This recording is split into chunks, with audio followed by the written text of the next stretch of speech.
bismillaahi raxmaani raxiim kulanti wacan oo wanaagsan idin ahaantiinba daawadayaal kusoo dhowaada wararkeena qodobadaad ku maqli daawan doontaanna waxaa ka mid a dowladda Itoobiya oo shaacisay inay qaadayso duulaan ay dib ugu qabsanayso gobolka Tigreega waxaana la sheegay in tan iyo shalay gobolka Amxaarada ay ka socdaan dagaaladii ugu cuslaa shirkadda duulimaadyada Ethiopian Airlines oo ka jawaabtay eedeymo loo soo jeediyay jabhadda Oromada oo guulo ka sheegatay furimaha hore ee dagaalka ee gobolkaasi Oromada dhanka Soomaaliyana wararkii ugu dambeeyay xiisada u dhaxaysa ururka Ahlus Sunna iyo Galmudug ururkaasi Ahlus Sunna oo xoojiyay difaaca hore ee Guriceel iyo wararkii ugu dambeeyay madaxda maamul goboleedyada oo qaatay go'aan caqabad cusub ku noqon kara doorashooyinka la filayay in Soomaaliya ay ka dhacaan intaasi waa qodobadan idin hayna daawadayaal kuwa ugu doorka roon haatanna ku soo dhawaada isagii oo faahfaahsan aan ku horeyna dhanka Itoobiya dagaalo culus oo aan waxba la isu reebanin ayaa tan iyo shalayba waxay dib uga qarxeen gobolka Amxaarada ee waqooyiga dalka Itoobiya xilli dowladda dhexe ee Itoobiyana ay shaacisay duulaan ay dib ugu qabsanayso gobolkaasi Tigreega magaala madaxdiisa looga arrimiyo ee Maqale dagaal adag ayaa ka bilowday furimaha hore ee dhanka Amxaarada meelihii awalba ay ku dirirayeen xogaga TDF-ta iyo sidoo kale xulufada dowladda dhexe ee dalka Itoobiya dagaalada culus ee u dhaxeeya ciidamada dowladda ee huwanta iyo xogaga Tigreega ayaa waxa ay ka socdaan deegaano badan oo ka tirsan Giyanet iyo nawaaxiga Debrecen dagaaladan ayaana ah kuwii ugu cuslaa toddobaadyadii ugu dambeeyay labada dhinac ayaa guulo hordhaca kala sheeganaya xogaga Tigreega ayaana sheegay inay iska caabiyeen duulaan ay ciidamada dowladdu rabeen inay kula wareegaan deegaamada lagu kala magacaabo Debrecen Geshena ilaa iyo Mucha balse ciidamada Tigreega ayaa sheegay inay si weyn isaga difaaceen weeraradaasi dagaaladan ayaa maalintii shalay ahayd dhowr jaha ka bilowday waxayna militariga Itoobiya sheegeen inay dib u qabsanayaan gobolka Tigreega dhanka kalena ciidamada Tigreega ayaa iyaguna duulaankooda ka sii wada furimaha hore ee gobolka Amxaarada iyo sidoo kale Canfarta iyagoo sheegay in horumar ay ka sameeyeen aagaga hore ee dagaalka gaar ahaan deegaanka Canfarta dhanka Addis Ababa shirkadda Ethiopian Airlines ayaa ka jawaabtay eedeymo dhawaan loo soo jeediyay oo ku saabsanayd in diyaaradaha rakaabka ee rayidka ee dowladda Itoobiya ay ku daabushay hub culus oo la geynayay gobolka Amxaarada isla markaasina lagu eedeeyay inay ka qaateen colaadaha ka holcaya waqooyiga dalka Itoobiya gudoomiyaha guddiga diyaaradaha Itoobiya Abdalla Gameda ayaa sheegay in warbixintii ay CNN dhawaan ka qortay Ethiopian Airlines ay qayb ka tahay cadaadiska caalamiga ee lagu hayo dowladda Itoobiya Abdullah ayaa u sheegay wakaaladda wararka Itoobiya in warka CNN ee ku saabsan Ethiopian Airlines uu yahay been abuur iyo marin habaabin ay heer galbeedku soo dhoobeen wuxuu sheegay in Ethiopian Airlines ay tahay shirkad u hoggaansan xeerarka duulimaadyada caalamiga isagoo intaasina ku daray in warbixinta gurracan ee laga sameeyay Ethiopian Airlines ay tahay mid qayb ka cadaadiska caalamiga ee Itoobiya lagu hayo waxa uu sheegay in Ethiopian Airlines ay tahay shirkad weyn oo caalami ah oo u adeegta shacabka Itoobiya iyo dhammaan macaamiisheeda si sharaf leh isla markaasina aysan ka qayb qaadanin dhiigga daadanaya iyo colaadaha ka holcaya waqooyiga dalka Itoobiya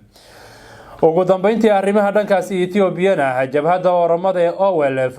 ayaa sheegatay guulo muhiim ah oo ay ka gaadheen dagaalada ay kula jiraan ciidamada dowladda Itoobiya iyo kuwa maamulka gobolka Oromada ee deegaankaasi Oromada jabhadda Oromiya ee OLA ayaa weerar ku qaaday ciidamada dowladda ee ku sugnaa tuulada lagu magacaabo Boba oo ka tirsan gobolka Guji ee deegaanka Oromiya waxayna sheegeen inay ku dileen 5 askari oo isugu jira military iyo booliska gaarka ah ee deegaankaasi Oromada dagaalka oo la sheegay inuu dhowr maalin la soo dhaafay uu ka socday aagaasi ayay jabhadda Oromadu sheegtay in horumar ay ka sameeyeen deegaanadaasi dhanka Soomaaliya wararkan idinka haynana xagee ayay ku dambeysay xiisadii u dhaxaysay ururka Ahlus Sunna iyo maamulka Galmudug odayaasha dhaqanka ayaa walaac xooggan ka muujiyay abaabul ka socda magaalada Dhuusamareeb oo ujeedkiisuna uu yahay in lagu weeraro magaalada Guriceel oo toddobaadkii hore ay la wareegeen xogaga Ahlus Sunna wal Jamaaca xiisada maamulka galmudug kala dhaxaysa hogaanka ahlusunna ayaa u muuqda mid sii xoogeystay kadib iscaasilaadii wasiirka amniga ee galmudug Axmed Macalin Fiqi madaxweynaha galmudug ku eedeeyay inuu diiday in fursad la siiyo dadaalada lagu xalinayo khilaafka ka aloosan aagaasi. nabadoon cabdi macalin cali xaashi oo ka mid ah odayaasha dhaqanka ee Guriceel ayaa wax aad looga xumaado ku tilmaamay in la barakicinayo dadka deegaankaasi. dadka rayidka inuu barakiciyo oo xilligani lagu dul dagaalamo oo xabado ka dul dhacaan oo hooyada iyo dadka waayeelka ay barakacaan waa wax aad looga xumaado ayuu yiri nabadoon cabdi macalin cali xaashi oo la hadlayay warbaahinta BBC-da. isagoo hadalkiisa sii wata ayuu yiri ciidamo ayay dawladdu ku soo dadgureynaysaa Dhuusa Mareeb. ciidankaasi oo gorgor haramacad duufaan isugu jira waxaa lagu soo weerarayaa buu yiri Guriceel halkaasi oo ay ku sugan yihiin dad shacab ah. waxa uu sheegay in odayaasha dhaqanka ay dadaal ugu jiraan in la baajiyo dagaalka ka dhacaya galmudug balse ayna dhinacyadu u tixgelinaynin doorkaasi. maamulka galmudug ayuu ugu baaqay inay xiisada ku xaliyaan wada hadal oo aan xal loogu raadinin qori caaradiisa. waxa uuna yiri waxaan baaq u jeedin lahayn dawladda galmudug in arrintaasi ay wada hadal ku xaliso ayna xabad iyo xoog midna ku xalinin. ahlusunna oo dareensan in col kaga soo wajahan yahay ciidamada dawladda federaalka iyo kuwa galmudug ee ku sugan magaalada Dhuusa Mareeb ee gobolka Galguduud ayaa wada qorshayihii ugu dambeeyay oo ay doonayaan inay ku difaacdaan gacan ku haynta magaalada Guriceel. ujeedada madaxtooyada galmudug ayaa u muuqda inay la wareegaan magaalada Guriceel oo kowdii bishani ay bilaa dagaal kula wareegeen xoogaga ahlusunna iyada oo madaxweynaha galmudug Axmed Cabdi Kaariye Qoorqoor lagu eedeeyay in wadadii wada hadalka uu ka doorbiday dagaal. ahlusunna ayaa saacadihii la soo dhaafay ciidamo badan geysay aaga deegaanka Ceeldheere oo qiyaastii 30 kiiloomitir dhinaca koonfureed kaga beegan magaalada Dhuusa Mareeb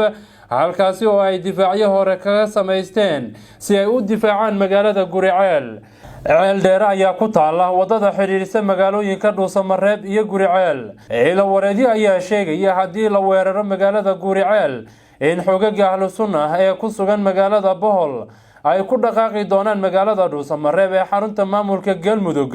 Bohol waxay qiyaastii 20 kiiloomitir dhinaca waqooyi kaga beegan tahay magaalada caasimadda oo maamulkaasi galmudug ee Dhuusa Mareeb. Sheekh Maxamed Shaakir Cali Xasan oo ka tirsan hogaanka ahlusunna ayaa markii horeysay sheegay inayna iyagu doonaynin dagaal ay la galaan galmudug balse haddii lagu khasbo ayna gacmaha isdul saaran doonin.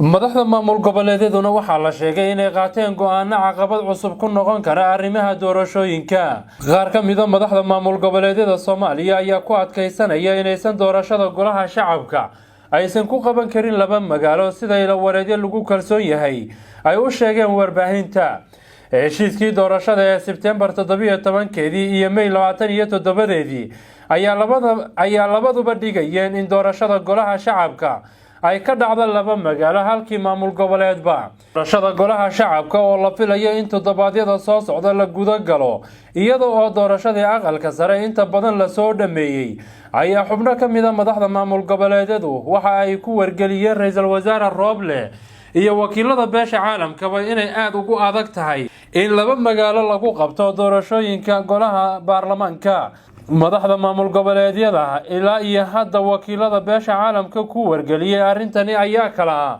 madaxweynaha Hirshabelle Cali Guudlaawe, madaxweynaha Jubbaland Axmed Madoobe, madaxweynaha Puntland Siciid Dani, waxaana weli cadeyn mowqifka madaxweynayaasha galmudug iyo sidoo kale koonfur galbeed. wakiilo ka socda beesha caalamka ayaa maalmihii la soo dhaafay tagay qaar ka mid ah caasimadaha maamul goboleedyada si arrimahani ugala hadlaan madaxda maamul goboleedyada iyadoo ugu dambeynna toddobaadkii tagay ay tageen magaalada Kismaayo ee xarunta maamulka Jubbaland. Axmed Madoobe iyo Guudlaawe ayaa si cad u sheegay in xaaladda ka jirta Garbahaare iyo Beledweyne aysan u saamaxaynin in halkaasi doorasho ku qabtaan, halka Siciid Danina uu ku dooday in laba magaalo oo doorasho lagu qabto ay tahay culays aad u weyn. guud ahaanba intaasi ayaan ku soo gabagabaynaynaa daawadayaal wararkeennii. ku mahadsanidin la socodkiina.